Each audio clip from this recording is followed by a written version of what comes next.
নমস্কার, রান্নায় হাতেখড়ি থেকে আপনাদের জানাই স্বাগত। আজকে রান্নার বিষয় হলো আলু দিয়ে খাসির মাংসের ঝোল। চলুন কিভাবে করতে হয় দেখে নিই। এখানে 1 কেজির মতো খাসির মাংস আছে। ওটাকে সুন্দর করে পরিষ্কার করে ধুয়ে এবার নুন হলুদ দিয়ে মেখে নিচ্ছি।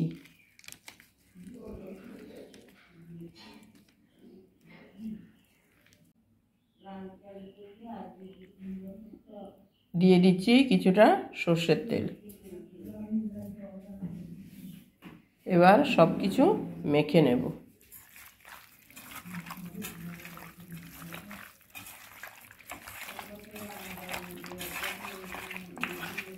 ভালো করে নুন হলুদ আর সর্ষের তেল দিয়ে মেখে নিচ্ছি।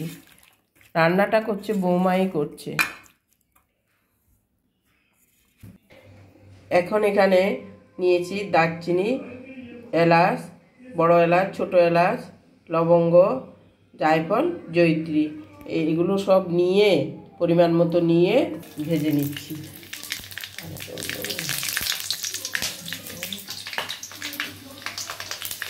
যেই মশলাগুলো লাগছে ওইগুলো আমি একটু তেলের মধ্যে ভেজে নিয়েছি, যেমন জয়িত্রী, জায়ফল, এলাচ, বড় এলাচ, ছোট এলাচ, লবঙ্গ, দারচিনি হালকা একটু ভেজে এবার তুলে নেব।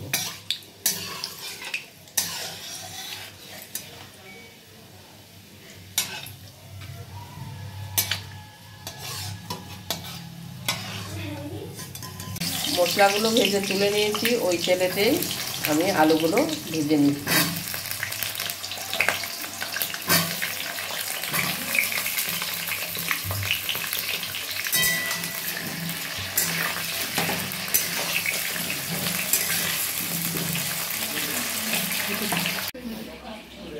এবার মশলাগুলো বেটে নেব। দিয়ে দেওয়া হয়েছে মিক্সির মধ্যে শুকনো লঙ্কা, আদা,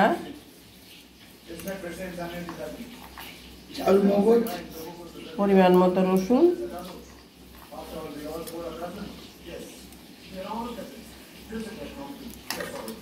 আর পেঁয়াজ। এবার ভাজা মশলাগুলো দিয়ে দিচ্ছি। জয়িত্রী, জায়ফল, বড় এলাচ, ছোট এলাচ, লবঙ্গ, দারচিনি আর গোলমরিচ সবগুলো এবার পেস্ট করে নেব। সঙ্গে দিয়ে দিলাম জিরে, গোটা জিরে। এবার পেস্ট করে নেব। আলুটা কিছুটা ভাজা হয়ে আসলে দিয়ে দেব তেজপাতাগুলো। দুটো তেজপাতা দিয়েছি। এবার আলুটা কিছুটা ভেজে তুলে নেব।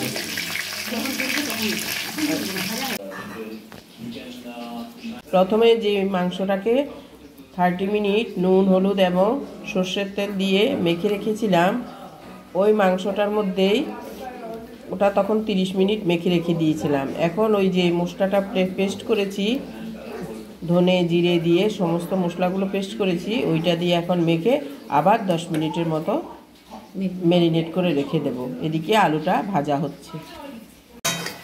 আলুটা ভাজা হয়ে গেছে, এখন তুলে নিচ্ছে।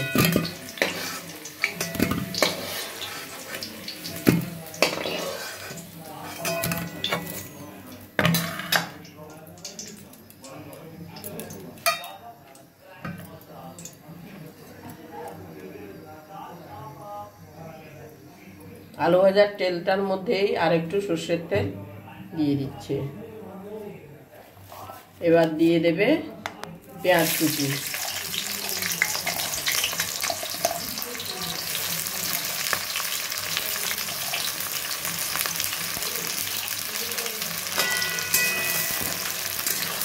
আপনারা দেখেছেন কিছুটা পেঁয়াজ পেস্টের মধ্যে দিয়ে দেওয়া হয়েছে, আর কিছুটা আপনারা পরিমাণ বুঝে এরকম করবেন।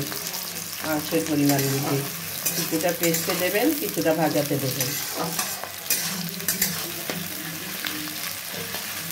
এবার ভালো করে ভেজে নিচ্ছি। পেঁয়াজটা একটু সামান্য একটু হালকা ভেজে এবার দিয়ে দেবে টমেটোগুলো।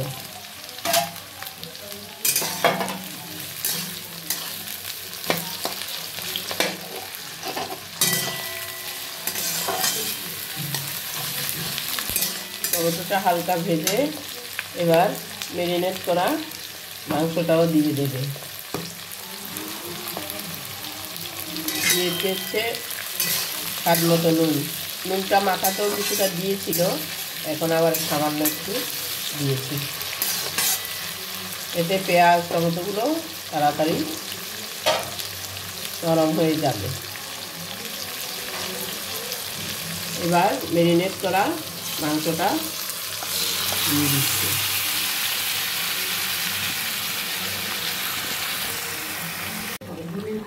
আচ্ছা, ঠিক আছে।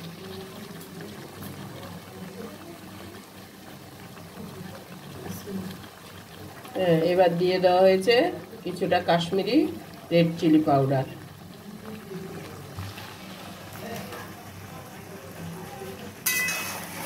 এটা ঝালের জন্য নয়, এটা কালারের জন্য। কাশ্মীরি রেড চিলি পাউডারটা দিলে কালারটা খুব সুন্দর আসে। ঢাকা দিয়ে আমি মাংসটাকে কষিয়ে নিচ্ছি। কিছুক্ষণ ঢাকছি, কিছুক্ষণ আবার নেড়ে দিচ্ছি। এরকম করে করে ভালো করে মাংসটাকে কষিয়ে নিতে হবে। বারবার করে নেড়ে নেড়ে নেড়ে নেড়ে ঢেকে ঢেকে ভালো করে সাঁতলে নিতে হবে। খাসির মাংস তো, না হলে ঠিকভাবে সিদ্ধ হবে না।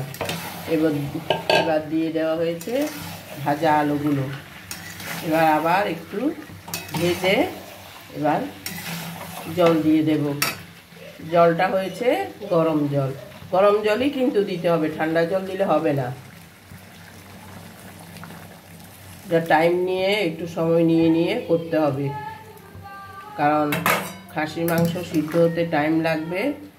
আস্তে আস্তে ভালো করে সাঁতলে তারপরে করতে হবে। এবার জল দেওয়া হয়ে গেছে, এবার ফুটতে দেব। মাংসটা হয়ে এসেছে, বেশ কয়েকবার ঢেকে নেড়ে এখন হয়ে এসেছে, নামিয়ে নেব। দেখুন কি সুন্দর কালার হয়েছে। আমরা যেভাবে দেখিয়েছি ওইভাবে করবেন, দেখবেন খুবই ভালো হবে। এই রান্নাটা যদি আপনাদের ভালো লেগে থাকে তাহলে লাইক, শেয়ার, কমেন্টস করতে ভুলবেন না। সাবস্ক্রাইবও করবেন। আজ সুন্দর করে ফুটিয়ে ঝোলটা কিছুটা কমিয়ে পরিবেশন করে দেখালাম। দেখুন কালারটা কি সুন্দর হয়েছে, আপনারাও করে দেখবেন। আজকের জন্য এখানে বিদায় নিচ্ছি। সামনে দেখা হবে নতুন কোনো রেসিপি নিয়ে। ধন্যবাদ।